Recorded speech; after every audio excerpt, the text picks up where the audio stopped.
And welcome back, everybody. There's a lot of myths circulating regarding colonoscopies, and let's be honest, for some, it can be a pretty uncomfortable topic, not to mention a procedure. Joining me now to shed some light on the procedure is Dr. Nourani, a gastroenterologist with St. Mary's. Dr. Nourani, thanks for being with us. Thank you, Melissa. Absolutely. Okay, so we know colonoscopies save lives, but tell me why you think people tend to have so much anxiety about the procedure. Well, there's two parts to it, really. Some people are anxious about the procedure itself, but actually most people are apprehensive because of the preparation that it takes. It requires you to go without food for a day. You have to drink the solution that requires you to empty your bowels, and that can sometimes be a little traumatic for certain individuals.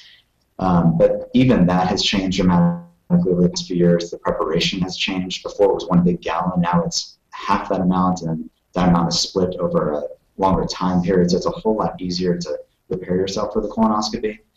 And the most common thing people say after the colonoscopy is, when are we starting? Or that was the best sleep I've ever had in my entire life. So any sort of trauma related to the colonoscopy never really occurs. It's actually a very pleasant experience. It only takes about 15 to 20 minutes to do, and it's a very important procedure. Tell us a little bit about the procedure itself. What is a colonoscopy like?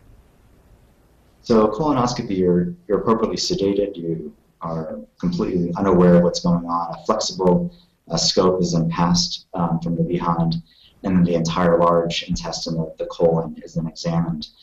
And the reason why it's so important is 95% of colon cancers come from polyps. And we identify these polyps, we remove them before they turn into cancer, and then eliminate the possibility of cancer developing in the colon for those individuals that obtain this procedure. And there are the benefits to having a colonoscopy, in particular seeing those polyps early.